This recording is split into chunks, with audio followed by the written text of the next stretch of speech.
오늘 우리가 함께 나누실 말씀은 예레미야 34장 1절에서 11절까지 말씀입니다.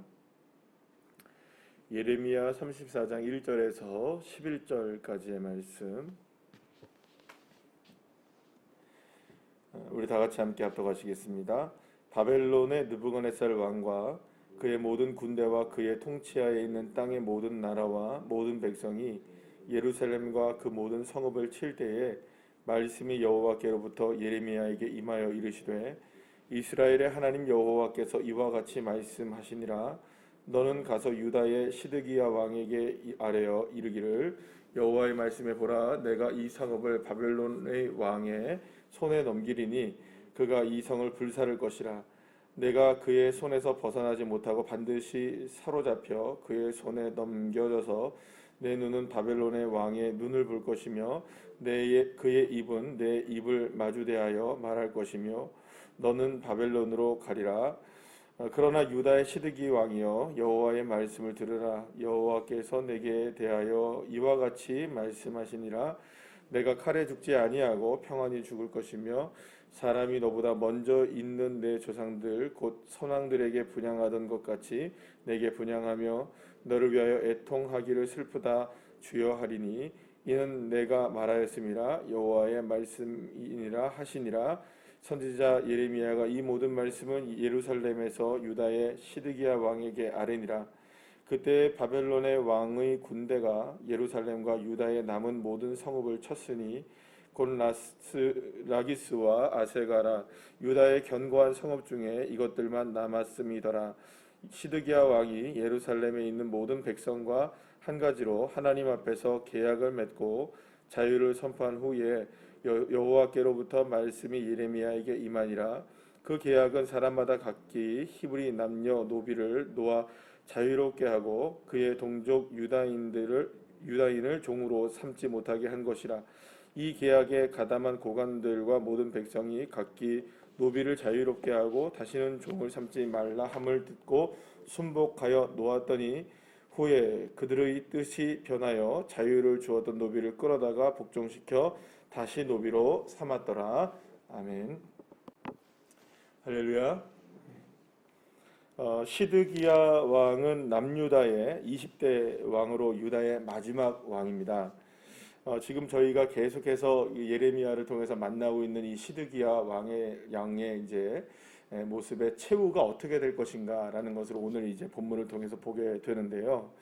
하나님은 이제 바벨론에 의해서 예루살렘의 침공, 그러니까 예루살렘의 공격이 막 시작되자 하나님은 예레미야에게 이 그 시드기야 왕에 대한 이야기를 빨리 가서 알려라라고 이야기하십니다. 그 내용은 뭐냐면 이제 완전히 다 이 그 예루살렘이 무너지게 될 것이고 포로로 끌려가게 될 텐데 시드기야 왕도 이제 어떻게 될 것이냐, 끌려가게 될 것이라는 이야기를 하게 됩니다. 그러면서 몇 가지 이제 상황을 이야기하는데요. 여기서 오늘 보게 되면 내 눈이 이제 바벨론 왕의 눈을 볼 것이다라고 얘기를 했는데 이 말은 어떤 의미를 갖고 있냐면 실제로 이제 이 시드기야 왕이 아들이 끌려가는 모습을 보게 됩니다. 먼저 아들이 끌려가는 모습을 보게 되다가 결국에는 이제 시드기야가 도망쳐서 가게 되는데 잠시 이게 도망을 치는데 결국에는 바벨론 사람들이 이제 쫓아가서 결국에는 어떻게 하느냐, 그 시드기야 왕을 끌고 갑니다. 끌고 가는 과정 속에서 이 바벨론 군대가 결국에는 이 시드기야 왕의 눈을 팝니다. 굉장히 끔찍하죠. 그래서 두 눈을 다 파서 이 눈이 멀어버립니다. 눈이 없어져 버립니다. 그래서 사실은 굉장히 끔찍한 상황을 경험하게 되고, 물론 칼에 죽지는 않습니다. 오늘 이 본문에 말씀하는 거죠. 평안히 죽는다. 애통하고 애곡할 것이다. 그러니까 여러분도 한번 생각해 보세요. 마지막 왕이 그렇게 끌려갔다. 그리고 마지막 왕이 그렇게 죽게 되었다라고 이야기를 들었을 때 이스라엘 백성들이 얼마나 애통하겠어요, 그죠? 마지막 왕이, 우리나라도 마찬가지였죠. 그 일제 강점기 시절에 마지막 왕이었던 고종, 그리고 또 그의 왕조가 무너졌을 때 얼마나 많은 사람들이, 우리가 지금 경험하지 못했던 것이겠지만 경험할 수 없는 일이지만 그렇게 얼마나 많이 힘겨웠겠어요. 자, 그런데 이제 결국에는 이렇게 이제 눈이 파진 채로 끌려가게 되고 죽음을 맞이하게 될 것이라는 그 이야기를 듣게 되었을 때 시드기야 왕은 섬찟했을 겁니다. 예. 지금 그 시드기야 왕을 비롯해서 고관 대작들 그리고 또 많은 이스라엘 백성, 유다 백성들은 다 누구의 말이 이루어지지 않을 것이라고 생각했습니까? 예, 이 하나님의 말씀 그리고 또 하나님의 말씀의 뜻이라고 전하는 예레미야의 선포는 절대로 이루어지지 않는다. 그래서 사실은 그들에게 있어서는 누가 거짓 선지자였을까요? 예레미야가 거짓 선지자죠. 예레미야가 잘못된 선지자예요. 그래서 예레미야를 12대 뜰에 가다 놓기도 했었고, 그러니까 계속해서 유다 백성들은 시드기야를 그만큼 미워했던 겁니다. 그런데 시간이 지나다 보니까는 실제로 바벨론이 침공을 하는 거예요. 그리고 예루살렘이 이제 무너져 나가기 시작하는 겁니다. 그러니까 눈으로 봤을 때 이거 정말 큰일 났구나. 이런 생각을 안 할 수 없죠. 그러니까 시드기야 왕이나 그리고 또 지도자급들의 사람들과 그다음에 백성들은 이 부분에 있어서 이제는 정말 뭔가 예레미야가 이야기한 것처럼 뭔가가 하나님이 우리에게 진노를 하셨다. 뭔가 우리가 좀 바꿔야 될 게 있겠구나라는 생각을 하게 된 것이죠. 그래서 오늘 본문에 보면은 갑자기 어떤 상황이 펼쳐지냐 하면 이런 상황이 펼쳐지게 됩니다. 시드기야 왕이 예루살렘에 있는 모든 백성들과 오늘 그 8절 말씀 이후로 나오는데요. 백성들과 한 가지로 하나님 앞에서 갑자기 계약을 맺어요. 그러더니 거기에 많은 고관 대작들과 많은 백성들이 합류해가지고 함께 어떤 계약을 맺는 일들을 하게 되는 거예요. 그러면 여러분 지금 이게 막 사람들이 쳐들어오고 있어요. 그 예루살렘이 무너져 나가고 있단 말이에요. 지금 계약할 때 아니잖아요, 그죠? 지금 이런 일 할 때입니까? 도망치든지 싸우든지 해야 될 때입니까? 아니 전쟁이 났는데 지금 갑자기 무슨 계약을 맺어요? 어떤 계약을 맺냐? 내용이 뭐냐? 이런 계약을 맺습니다. 이 계약은 그러면서 9절 말씀에 얘기하죠. 그 계약은 사람마다 각기 히브리 남녀노비를 놓아 자유롭게 하고 그의 동족 유다인들을 종으로 삼지 못하게 한 것이라 라고 합니다. 실제로 율법에 의하면은 같은 유다 백성들, 그러니까 이스라엘 민족들 안에서는요 노비를 둘 수가 없습니다. 노예를 삼을 수가 없어요, 법적으로. 그래서 이 노예로 삼게 되는 일들이 그러나 있었습니다. 왜냐하면 뭐 살지 뭐 이렇게 그 생계가 어려운 사람들이 있었을 테니까 그 사람들이 노예로 팔려가기도 하고 사게 되고 이렇게 매매가 이루어지기도 했습니다. 그러나 유대인의 경우에는 어떤 법적인 제도가 있었냐면 율법 안에 여러분 희년이라는 거 들어보셨죠? 7년에 한 번씩 희년이 옵니다. 그러면은 어떤 일이 벌어지느냐? 내가 이 사람을 종을 산 이후에 7년째 되는 해에 이 종을 자유롭게 놓아줘야 합니다. 그러니까 계약이 파기되는 겁니다. 그러니까 6년 동안은 어떻게 하는 겁니까? 이 사람을 돈으로 사서 종으로 살 수는 있지만 그 다음 7년째 되는 해에는 법적으로 이 사람을 놓아줘야 돼요. 그러니까 유대인들은 종이 될 수 없다는 개념입니다. 그렇죠? 여러분들 유대인이 종이 될 수 없다는 개념이 어디서 왔을까요? 어디서? 애굽 땅에서부터 왔습니다. 애굽의 종되었던 유대인들을 자유롭게 풀어준 거죠. 그게 바로 그 출애굽 아닙니까?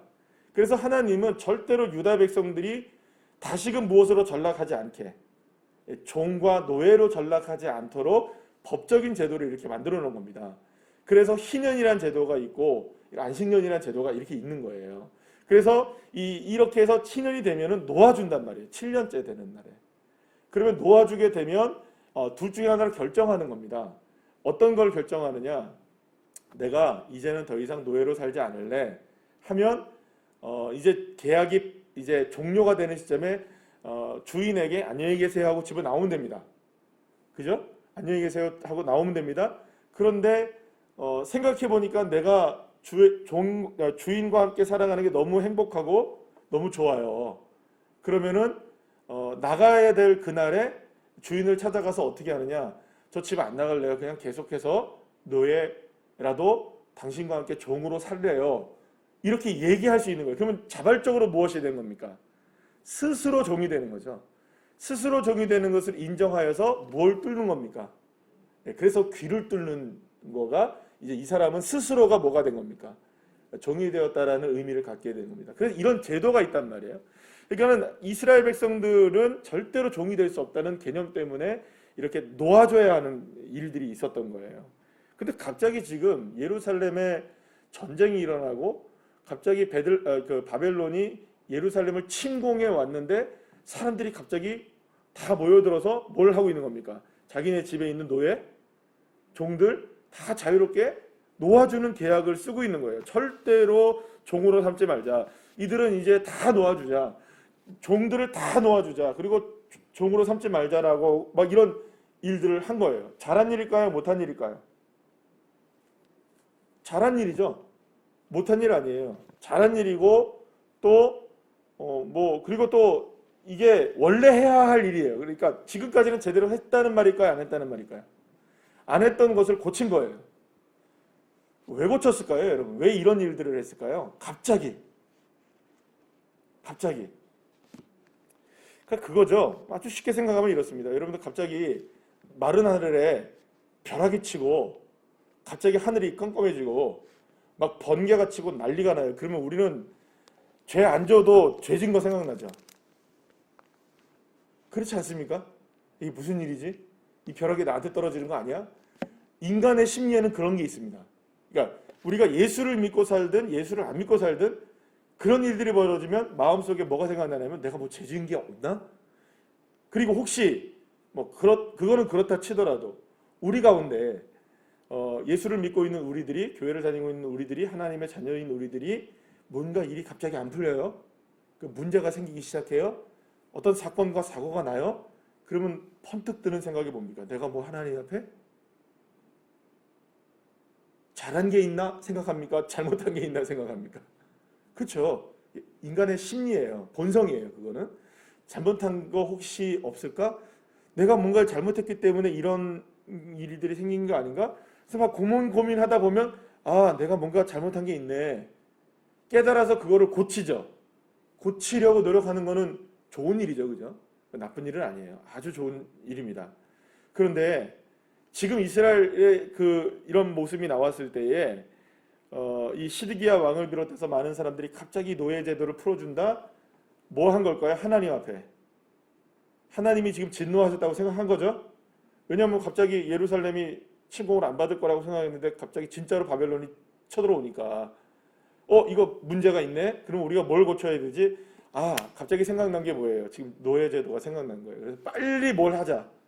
우리가 하나님의 법을 어겼구나. 그러니까 이거라도 빨리 해가지고 뭘 하자. 누구를 달래보자. 하나님의 마음을 좀 진정시켜보자.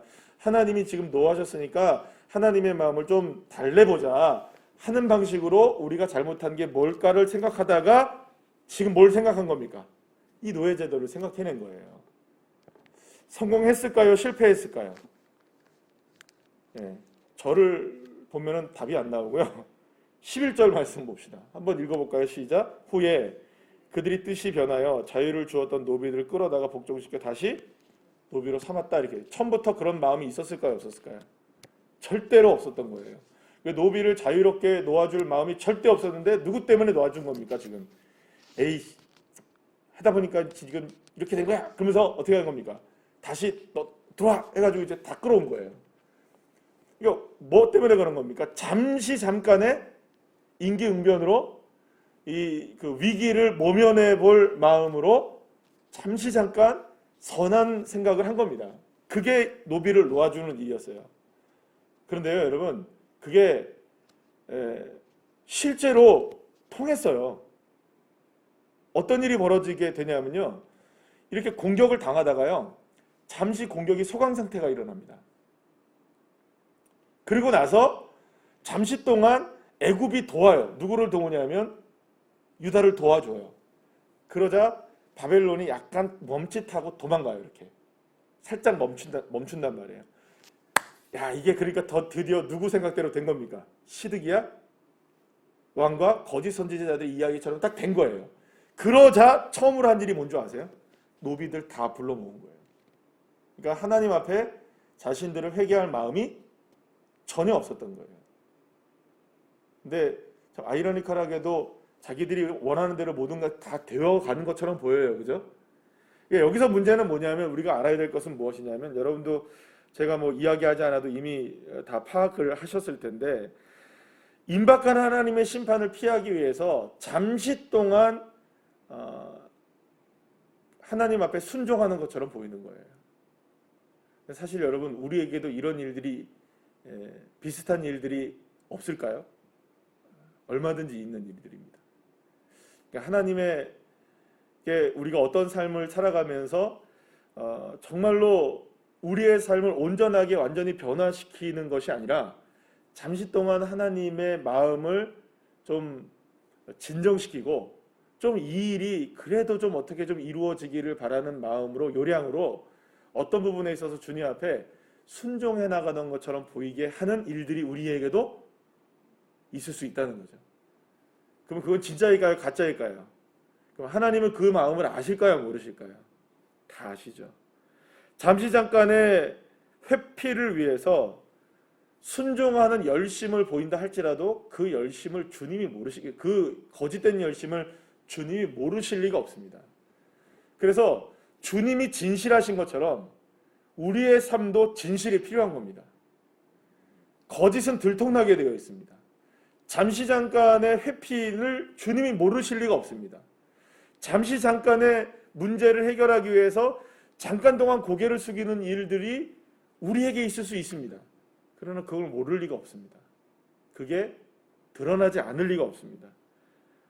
중요한 것은 정말로 하나님 앞에 순종하기 위해서 되돌이켰다면, 이때라도 정말로 우리가 잘못했구나 하면서 옷을 찢고 회개하는 장면이 있었다면, 그리고 자신들의 분양했던 모든 우상들을 헐어버리는 일들이 있었다면 바벨론이 침공을 하다가 어떻게 됐을까요?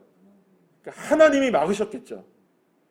하나님의 계획이 물론 멸망당하는 것이었지만 제대로 된 순종으로 자신들의 삶을 진심 어리게 바꿨다면, 이제라도 돌아왔다면, 이제라도 회복시켜 주셨을 하나님이셨을 텐데, 그 기회를 놓쳐버리고 잠깐 동안의 회피.